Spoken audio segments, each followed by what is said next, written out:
Hello, Ghana, and welcome to New Perspective. You are disappointed because I'm alone, isn't it? No lady again. All right, we'll be doing this from time to time. We're still continuing with the President's speech towards 6th of March. And today we'll be looking at something that's important for law and order as well. Strengthen our institutions. We did that some time back. We're doing the part 2 and probably continue on, because we need to understand these strengthening institutions. I remember when Obama came here, President Obama, former President Obama of America, and said that we need to strengthen institutions. We need strong institutions, not strong men. Some have said that for you to have the strong institutions, you need strong men. Well, strong in the mind, strong-minded, visionary, in that sense is correct. That you need strong-willed, but yet compassionate at heart. You also have leaders who are very tough-minded, okay, and to enforce laws, because they have to enforce the law to keep order in society. Otherwise, there will be no long-term security and the comprehensive security for all of us in this country. Now, the President says that we should move to deepen our democracy. It is time to make sure we have a true separation of powers between the various arms of government. And for those of you who don't know, the various arms of government, primarily 3, is the executive, the president and his ministers, the cabinet, and then going down to all the DCs, MCs, all over the place.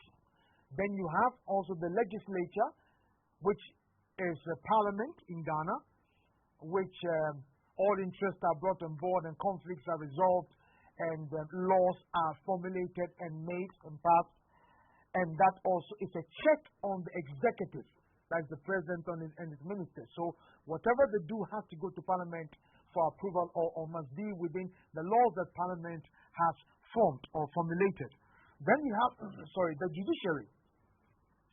The judiciary, that is the third arm of government, very important. You know that everything that they interpret the laws, that whatever happens in this country, if we have any grievance, the president does something I don't understand, I disagree with, they will look at the constitution and interpret it, or the laws have been made and interpret it, so that we have an agreed settlement that we have to live with in a country. You may not be happy with the judgment, but that is a society of law and order. There must be order, otherwise it will be chaos.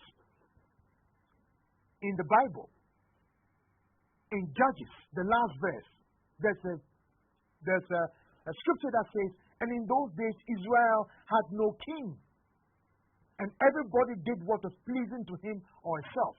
Now, that word king there stood for leadership. So there was no leadership. There could be office occupants. There could be titles. There could be people you can see in big land cruisers. And all other cars, after 2 years, they buy and take it away. All those things in big office, big bungalows, flying first class. But then, those people may not be true leaders. There is a difference. And therefore, in a democracy, you must have justice as well. Justice delivery. So these are the 3 arms of government. And the president goes on to say that there will be a true separation. He says our parliament, the legislative arm of government, must grow into its proper place. There is a proper place in a democracy for parliament. So it means that as Ghanaians, as a whole, as a collective, we should ensure that parliament is not in its improper place. And the president goes on to say that our parliament, the legislative arm of government, must grow into its proper place as an effective machinery for accountability. As an effective machine for accountability. Please, let's listen to the words very carefully, because they mean a lot. He says that Parliament must go into its proper place. It must grow, which means there's a process. It won't just happen like that. It must be an intentional, deliberate process. Now, if you want to get tomatoes, you don't sow pepper. You sow tomatoes. And then you ensure that the conditions are right for the tomato to grow properly, structurally, and to ensure that it gets results at the right time. And the best results for that much. Not tomatoes that are crooked, half tomato, half pepper. It looks like a cucumber. No, but tomato is what you're going to get. The same way, he says that its effective and proper role is one of a machinery of accountability, because the executive must be accountable to Parliament. Parliament does a check on the executive. Parliament is all of us out there, people, all of us who've hanged in there. So we're supposed to check on the government, the activities of government, the spending of government, that everything they do is within the law. They can't just get up one day, come up with some policy or some directive which is not lawful. The president is the number one. He's so powerful, but yet still he has to operate within the law. He can't do whatever he wants to do. Justice in Ghana should never be reduced to the rule of a president or a head of state, the law of head of state. No. It cannot be much as President Akufo-Addo believes, and some of us also do believe that he believes the rule of law, and he's a man who sings and dances the law. But he cannot have his law. He has to be fall under and function under or in line with the rule of the supreme law of the law of Ghana. Now, the executive, the machine of accountability, Parliament, has oversight responsibility of the executive. That you don't just spend money by heart. Some figures or projections they bring to Parliament, they realize, no, there's something wrong with this figure. It's overbloated, something's wrong somewhere. And so they got to deal with this matter. And sometimes what they bring to Parliament has got to go back to be sorted out, checked out, and put in place. There is also says the executive, he says the Ghanaian Parliament, the Ghanaian Member of Parliament must stand out as institutions that represent all that we hold dear as citizens and we can take pride in, including the fact that Ghanaians don't like bribes. It is said by many places that we become a very corrupted society, but that's not Ghanaian. Because a lot of us were trained never to give or take bribes. We were trained in churches, Sunday schools, in homes. My home that I grew up in, we were taught to look after the interest of everybody around you before you look after yourself. We were taught that always to look at the collective. We were taught that the next person, the person next to you, you must be the facilitator of that person's progress. You must always add value to that person. So that's what we grew up and we hold very dear in the heart. So when you hear of bribery, allegations in Parliament, it shows the name of Parliament, the trust for Parliament, the respect for institutions. Because institutions must be sacred. They must be unquestionable. They are human. But still, they must have systems and orderly structures in place that ensure that you can trust them, we can believe in them, because they are pillars for development of our country, building our nation. The judiciary, the president says a judge or a Ghanaian judge must be a reassuring presence and an epitome of fairness. Reassuring presence. Reassure, not just assuring. Reassuring. That I know when I've got a matter and I'm sending to the court, I'm going to receive fair judgment. I'll be treated fairly.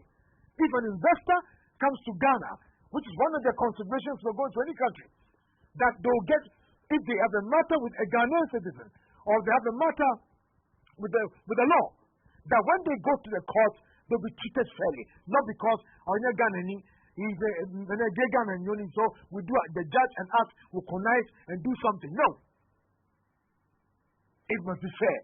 That way, I'll bring my money from whichever country and come and invest it here because you need jobs. You need tax revenue to the state. And when I bring my money in out of many other countries, because investment is a market, Geoffrey Grant will tell you that.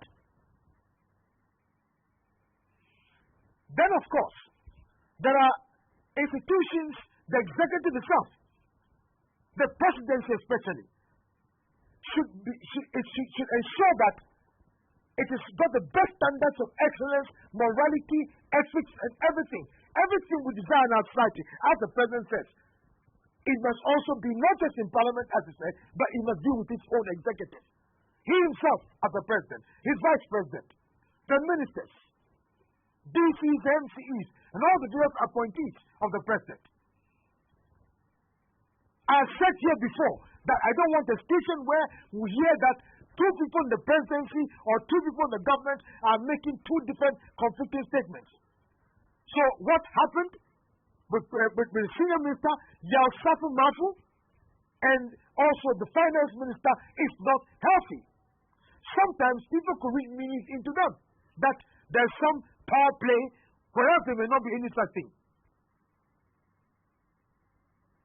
Because maybe one was speaking that maybe in his own thoughts that we could use a certain fund.